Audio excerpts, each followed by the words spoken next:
warahmatullahi wabarakatuh. Kami dari kelompok 7 akan mempresentasikan hasil kerja kelompok kami yang berjudul Manajemen Layanan BK di SD. Saya Nabilatul Mufidah dengan NIM 2002104129 selaku moderator dan pemateri. Dan selanjutnya yaitu teman saya. Nama saya Salsabila Agil Soeharto, NIM 20021021045152. Perkenalkan, nama saya Rusdiana Hidayati dengan NIM 202102040448. Baik, untuk selanjutnya kami akan menjelaskan tentang manajemen layanan BK di SD. Untuk pemateri pertama yaitu Salsabila Agil Soeharto. Dan untuk pemateri kedua yaitu saya sendiri Nabilatul Mufidah. Dan untuk pemateri ketiga yaitu teman saya yang bernama Rusdiana Hidayati. Pengertian dan arti penting manajemen layanan bimbingan konseling di sekolah dasar. Dalam bimbingan dan konseling, manajemen dapat diartikan proses perencanaan, perorganisasian, dan pengawasan aktivitas-aktivitas yang berlangsung dalam bimbingan dan konseling, serta penggunaan sumber daya lainnya dalam meraih tujuan yang telah ditetapkan. Layanan ialah memberikan bantuan khusus kepada peserta didik untuk memperoleh pemahaman diri, pengarahan diri, dan integrasi sosial yang lebih baik, sehingga dapat menyesuaikan dengan dirinya maupun lingkungan. Bimbingan ialah proses memberikan bantuan kepada peserta didik agar ia sebagai pribadi memiliki pemahaman yang benar akan dirinya dan lingkungan sekitarnya. Konseling ialah menyajikan kondisi yang dapat memperlancar dan mempermudah perubahan secara sukarela. Fungsi manajemen bimbingan dan konseling. Yang pertama, perencanaan. Menyusun program kegiatan bimbingan dan konseling dari program tahunan hingga program harian dalam bentuk satuan layanan dan satuan kegiatan pendukung harus dilakukan oleh guru pembimbing. Kedua, perorganisasian. Agar program yang telah disusun dapat terlaksana secara efektif dan efisien, tentunya perlu melibatkan berbagai pihak yang ada di sekolah, yakni kepala sekolah dan guru. Peranan dan tanggung jawab masing-masing pihak tersebut perlu dianalisis dengan seksama sehingga terjadi jalinan kerjasama yang harmonis. Ketiga, penyusunan personalia. Untuk meningkatkan profesionalisme guru pembimbing, perlu diupayakan keikutsertaan mereka dalam kegiatan-kegiatan seminar ataupun pelatihan tentang bimbingan dan konseling. Dapat pula dibentuk kelompok kerja bimbingan dan konseling secara berkala, melakukan pertemuan untuk mendiskusikan persoalan-persoalan yang ditemui dalam pelaksanaan layanan bimbingan dan konseling di sekolah masing-masing. Keempat, motivasi.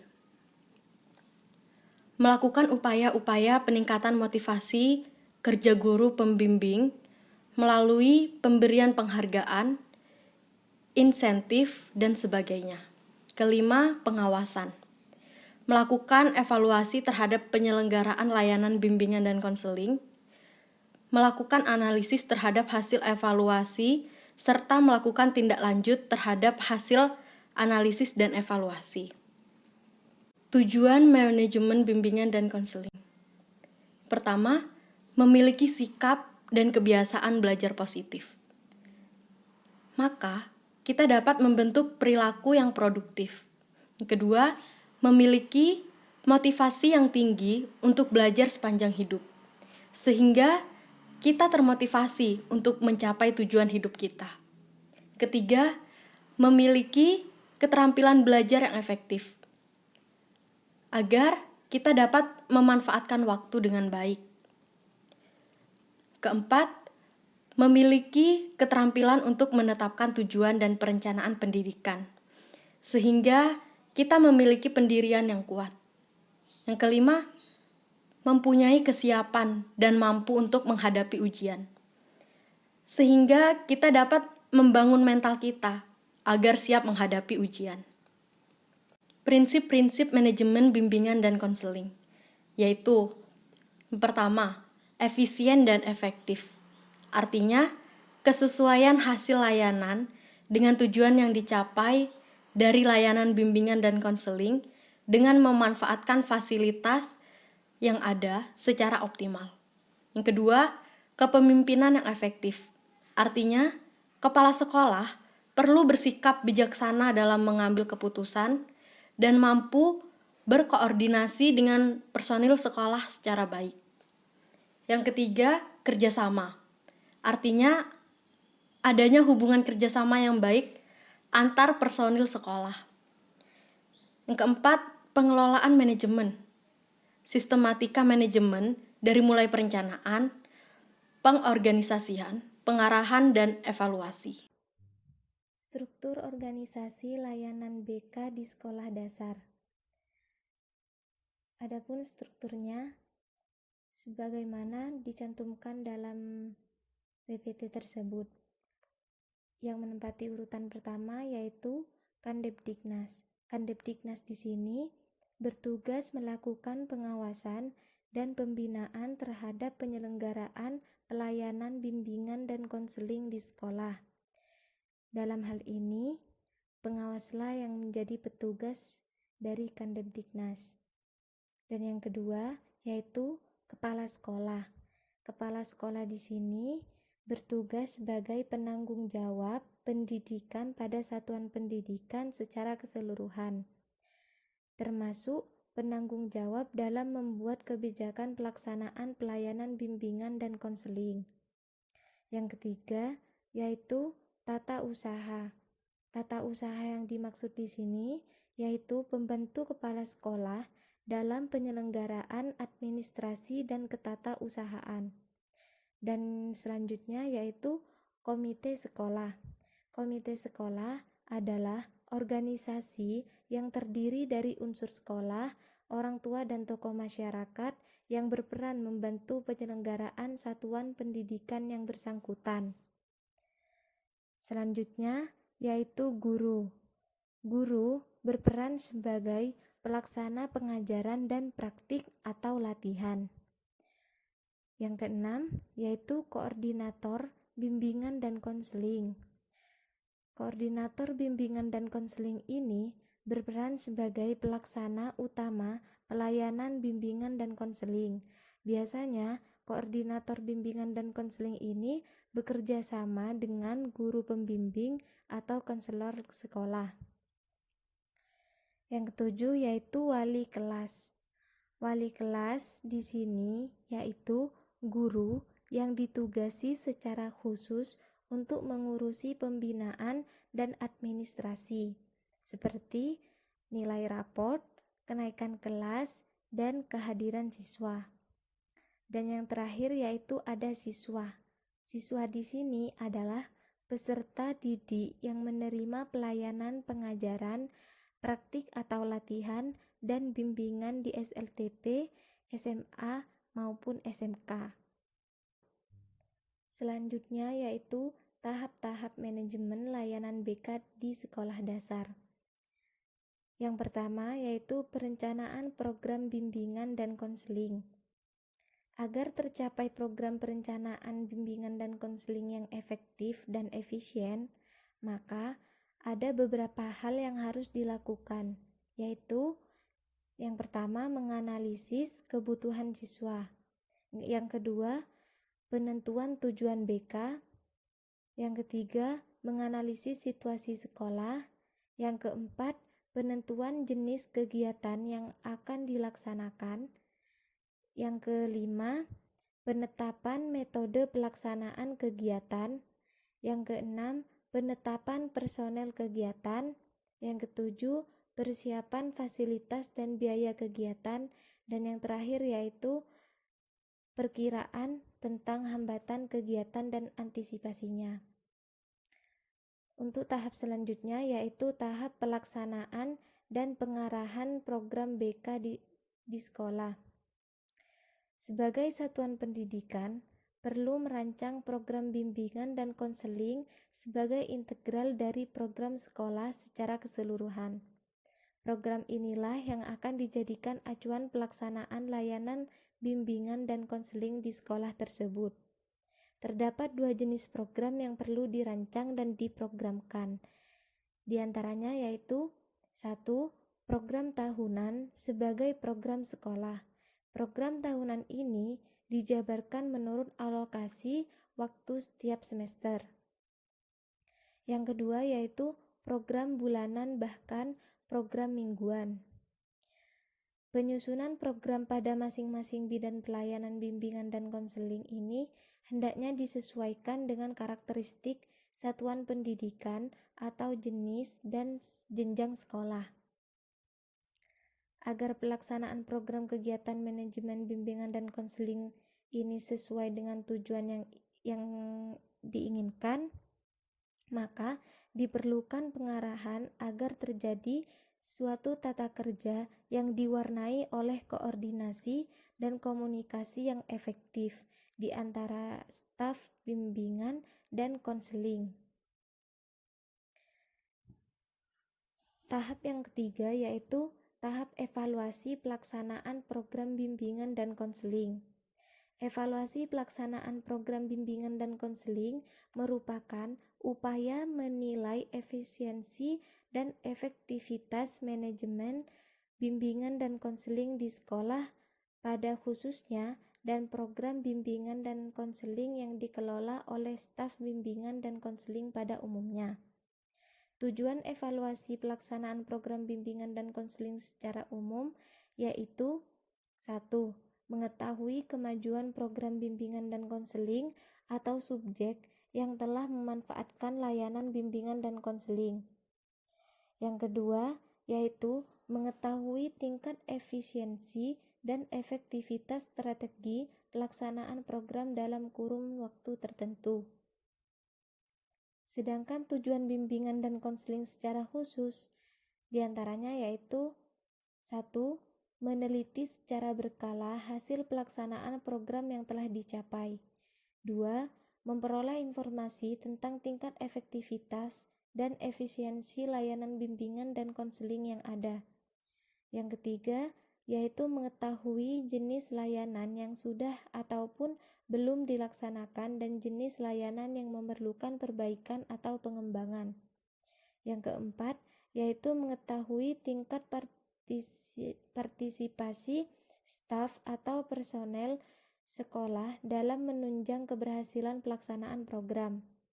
Yang kelima, yaitu mengetahui seberapa besar kontribusi program bimbingan dan konseling terhadap ketercapaian tujuan pembelajaran di sekolah. Yang keenam, yaitu memperoleh informasi yang cermat dan memadai untuk kepentingan perencanaan langkah-langkah pengembangan program. Dan yang terakhir yaitu membantu mengembangkan kurikulum sekolah yang disesuaikan dengan kebutuhan peserta didik. Dan tahap yang terakhir yaitu tahap supervisi kegiatan bimbingan dan konseling.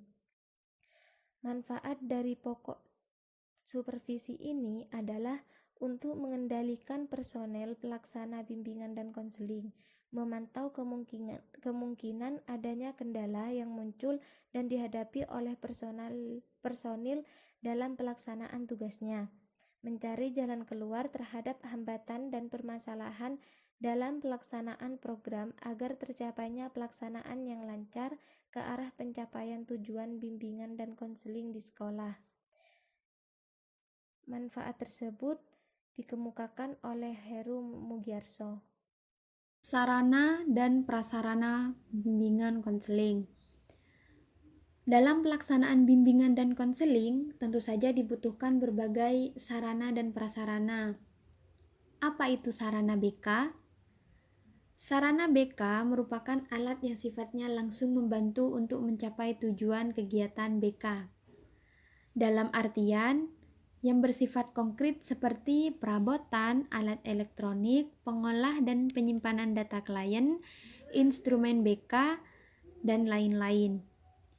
Sebaliknya, prasarana BK adalah alat tidak langsung untuk mencapai tujuan dalam pelayanan bimbingan dan konseling, seperti lokasi, ruangan, tempat konseling, dan sebagainya.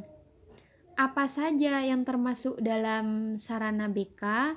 Yang pertama yaitu instrumen pengumpulan data yang terdiri dari pedoman wawancara, pedoman observasi, kuesioner, daftar isian untuk keterangan pribadi siswa, instrumen sosiometri, laporan hasil konseling, laporan studi kasus, skala sikap, AUM umum, dan PTSDL, serta beberapa alat inventory atau tes untuk penelusuran bakat dan minat.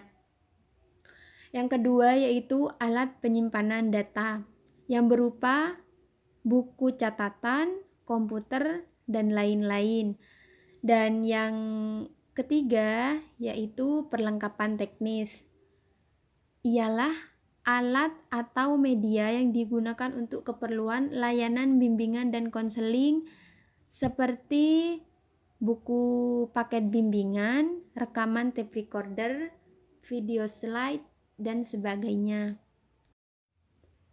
Prasarana BK. Terdapat 4 prasarana yang dapat menunjang kegiatan dari bimbingan dan konseling, yaitu prasarana bangunan, prasarana umum, prasarana perlengkapan fisik, dan prasarana dasar. Kita bahas satu persatu. Yang pertama yaitu prasarana bangunan. Prasarana bangunan di sini mencakup lahan dan bangunan gedung, baik untuk keperluan ruang kerja pembimbing, ruang konseling perorangan, ruang kegiatan kelompok, ruang data siswa, ruang instrumen konseling, ruang tamu, ruang perpustakaan konseling, ruangan komputer, ruangan media konseling, serta ruangan untuk beribadah. Yang kedua yaitu prasarana umum. Prasarana umum di sini dapat berupa air, sanitasi, drainase, listrik, jaringan telekomunikasi, transportasi, tempat parkir, dan taman. Yang ketiga, prasarana perlengkapan fisik. Prasarana di sini berupa perlengkapan fisik yang diperlukan untuk pelaksanaan pelayanan konseling, ialah ruangan yang dilengkapi dengan berbagai fasilitas yang memadai. Yang terakhir yaitu prasarana dasar. Prasarana dasar adalah adanya ruangan untuk masing-masing konselor sebagai tempat konselor bekerja sehari-hari secara bebas untuk merencanakan aktivitas pelayanan, menerima peserta didik, dan pihak-pihak lain yang memerlukan layanan. Menurut Permagdiknas nomor 24 tahun 2007 yang mengemukakan tentang bagaimana karakteristik dari ruangan konseling. Yang pertama yaitu ruangan konseling berfungsi sebagai tempat untuk peserta didik mendapatkan pelayanan konseling dari konselor. Yang kedua, luas minimum dari ruangan konseling itu sendiri adalah 9 meter persegi. Yang ketiga, ruangan konseling dapat memberikan kenyamanan suasana serta dapat menjamin privasi dari peserta didik. Dan yang terakhir, ruangan konseling harus dilengkapi dengan sarana yang lengkap sebagaimana yang sudah tercantum pada daftar. Sumber daya manusia bimbingan dan konseling di sekolah dasar, yaitu meliputi yang pertama kepala sekolah, kedua guru, ketiga tata usaha dan bendahara, dan keempat komite sekolah. Kita bahas satu persatu tentang apa saja yang menjadi tugas pokok dan fungsi dari masing-masing sumber daya tersebut. Kepala sekolah Apa saja yang menjadi tugas pokok dan fungsi kepala sekolah? Yang pertama yaitu kepala sekolah sebagai pendidik atau edukator. Bertugas untuk membimbing guru dalam hal menyusun dan melaksanakan serta mengevaluasi program pengajaran dan remedial serta melaksanakan tugas sehari-hari sebagai seorang pengajar. Yang kedua, kepala sekolah sebagai manajer. Kepala sekolah di sini bertugas untuk mengelola administrasi pendidikan dan bimbingan bagi guru dengan memiliki data lengkap administrasi pendidikan dan kelengkapan administrasi bimbingan terhadap tenaga pengajar. Yang ketiga, kepala sekolah sebagai pengelola administrasi atau administrator. Kepala sekolah di sini bertugas untuk menyusun program kerja, baik program kerja jangka pendek, program kerja jangka menengah, maupun program kerja jangka panjang, serta menyusun organisasi ketenagaan di sekolah. Yang keempat, kepala sekolah sebagai pengawas atau supervisor. Bertugas sebagai penyusun program supervisi kelas, pengawasan, dan evaluasi pembelajaran. Yang kelima, kepala sekolah sebagai pemimpin atau leader. Kepala sekolah di sini bertugas untuk memiliki kepribadian yang kuat, jujur, percaya diri, bertanggung jawab, berani mengambil resiko, dan berjiwa besar. Memahami kondisi guru, karyawan, dan anak didik. Yang keenam, kepala sekolah sebagai pembaharu atau inovator. Kepala sekolah di sini bertugas untuk mampu mencari, menemukan, dan mengadopsi gagasan baru dari pihak lain. Yang ketujuh, kepala sekolah sebagai pendorong atau motivator. Bertugas untuk mampu mengatur lingkungan kerja dan pelaksanaan suasana kerja yang memadai, mampu menerapkan prinsip, memberi penghargaan maupun sanksi hukuman yang sesuai dengan aturan yang berlaku. Guru atau tenaga pendidik. Manajemen tenaga pendidik berkaitan dengan tugas dan tanggung jawab kepala sekolah sebagai manajer sekolah. Manajemen tenaga pendidik berpengaruh terhadap prestasi akademik, non-akademik, kesejahteraan guru, serta minat masyarakat dalam menyekolahkan anaknya. Tata usaha dan bendahara. Tata usaha di sini mempunyai tugas untuk menyusun dan melaksanakan administrasi bersama kepala sekolah dan bendahara, membantu kepala sekolah dalam urusan pengembangan sarana prasarana sekolah, menyusun metode dan teknik pelaksanaan tugas, mengkoordinasi pengerjaan tugas staf, tata usaha, dan petugas kebersihan. Bertanggung jawab atas keamanan fasilitas, membuat jurnal kegiatan, membuat inovasi yang mengarah pada efektivitas dan efisiensi pelayanan administrasi, menyusun program kerja tata usaha sekolah, dan meningkatkan sumber daya manusia tata usaha dan petugas kebersihan, mengevaluasi dan memotivasi staf, serta membuat laporan berkala secara tertulis kepada kepala sekolah. Tugas bendahara yaitu bertanggung jawab atas pengelolaan keuangan sekolah, membuat inovasi dalam penggalian dana, menyusun laporan keuangan secara berkala, menyusun laporan realisasi keuangan setiap akhir tahun pelajaran, membantu menyusun pembiayaan dan pendanaan sekolah, melaporkan secara berkala, dan mempertanggungjawabkan tugas dan kegiatan kepada kepala sekolah.